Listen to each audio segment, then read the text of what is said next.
Tony Beets, a famous gold miner from the popular reality show Gold Rush, has faced a significant change in his life. Growing up in a humble farming community in the Netherlands, Beets learned the value of hard work early on and was determined to make a mark in the gold mining industry. He invested in the Indian River claim, which eventually became part of the famous Eureka Creek mine. This decision led to fame and wealth beyond what he could have imagined. Beets' mining success caught the attention of Discovery Channel, who wanted to showcase the hardships and triumphs of real gold miners working in the unforgiving conditions of the Klondike. Beets joined the show during its early seasons, bringing not just his mining expertise, but also his colorful personality. By season 5, he had become a fan favorite thanks to his unfiltered comments and signature one-liners. One of Beets' biggest endeavors was his passion for dredging, an old technique used in gold mining. In season 5, he pulled off a massive feat by transporting a 75-year-old dredge over 150 miles from Clear Creek to the Indian River, spending over $1 million on a second one.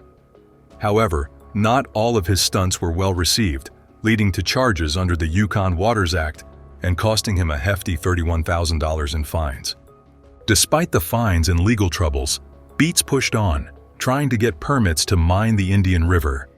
After years of effort, his license was denied, causing huge setbacks to his plans and resulting in significant financial losses. He revealed that the delays had cost him millions of dollars.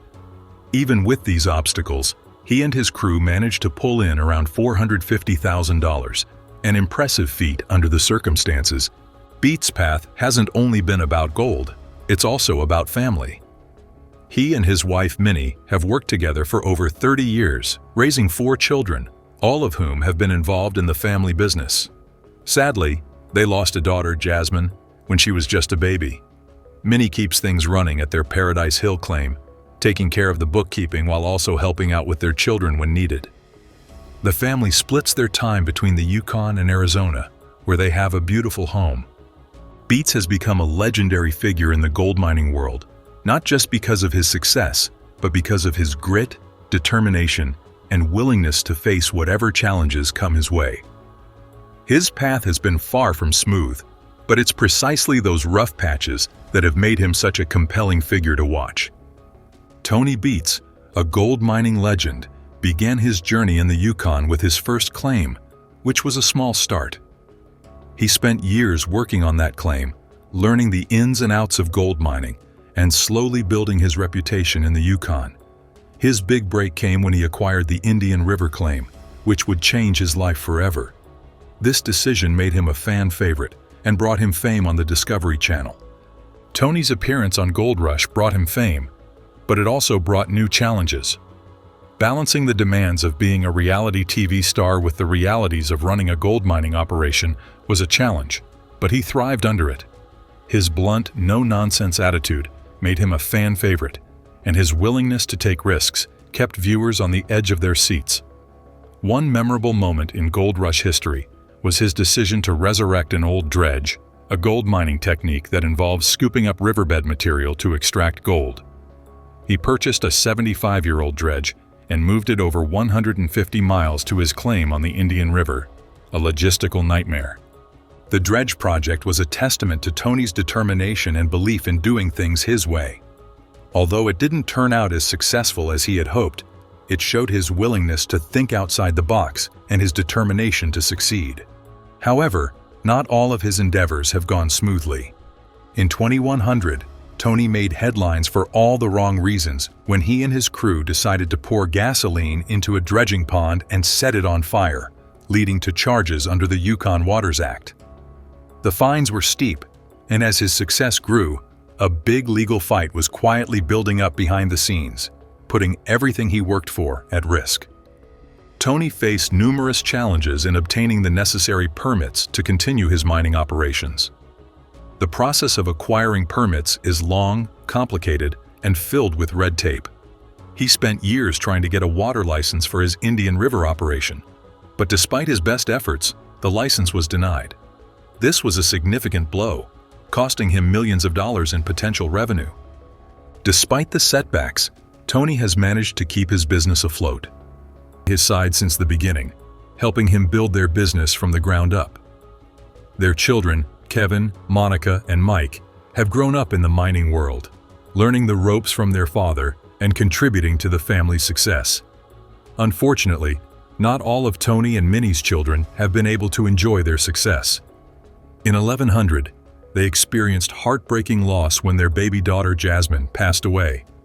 Despite this, Tony and Minnie kept moving ahead, focusing on their business and their family. The Beets family splits their time between the cold Yukon and sunny Arizona, where they have a lovely house. When not busy with mining, they love relaxing in Arizona, a break from the tough Yukon environment and a time for them to unwind and recharge. Tony Beets, a gold mining pioneer in Canada, has faced numerous challenges in his career. His journey began with the loss of his water license for the Indian River claim, but he never let it defeat him. He invested in new equipment, expanded his operations, and sought new, efficient ways to mine gold. Despite the constant battle to stay ahead, Tony is tough and dedicated, always ready to work hard and keep pushing. Tony's commitment to his family and their well-being has never wavered, as he uses his hard-earned success to provide a comfortable life for his family. The loss of Jasmine has brought the family closer, reinforcing their bond and resolve to support each other through good times and bad. In addition to managing his business, Tony is actively involved in his community, both in the Yukon and Arizona. He believes in giving back to the places that have helped him succeed, whether it's sponsoring local events or helping neighbors in need. The Beets story is a mix of triumph and tragedy, of hard work and heartfelt moments. Each challenge they face is met with the same determination and resilience that has marked Tony's career.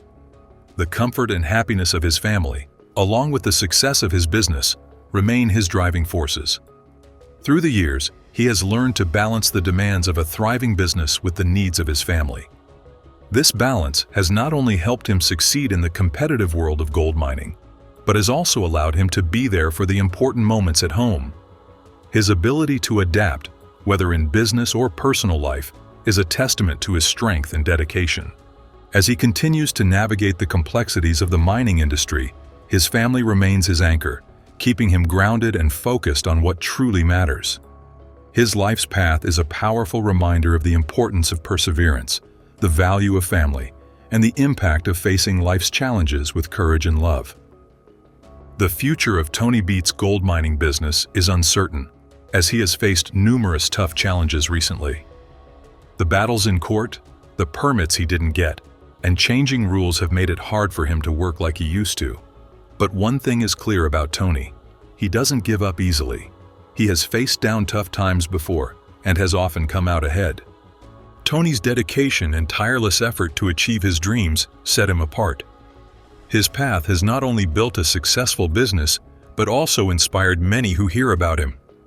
As he faces what's ahead, it's his fighting spirit and resilience that will steer him.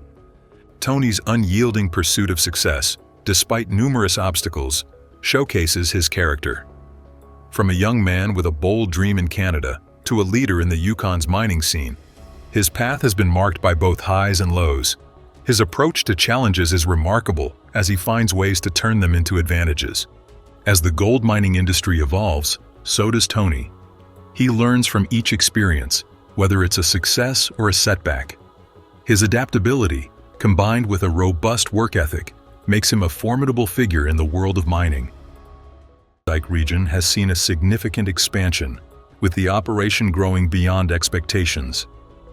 The stakes have never been higher, and the margin for error has never been thinner. The operation has grown almost too big to control, with multiple wash plants running simultaneously across different claims. Water management has become a constant battle, with each new cut bringing fresh challenges. Equipment costs are soaring higher than gold prices, and the strain is starting to show in every aspect of the operation. The mining community watched with a mix of awe and concern as Parker's dream of building the biggest mining operation in the Klondike was becoming a reality. The ground was still paying out, but each ounce was coming at a higher cost, both in terms of fuel burned and equipment stressed to its limits. Parker's signature determination remained unshaken, But the question on everyone's mind was whether this pace could possibly be maintained. The season that changed everything changed everything. Multiple wash plants were running around the clock, processing pay dirt from claims spread across the Klondike. As the gold total started rolling in, something was different. Rich ground that should have been paying out was yielding less than expected. Equipment costs were eating into profits like never before. The empire Parker had built with such precision was starting to show cracks in its foundation. The next season would change everything. The signs were there, buried like fool's gold in promises that seemed too good to be true. The first major hit came when a supposedly rich claim turned out to be nothing but depleted ground. A $1 million mistake that would have crushed lesser operations.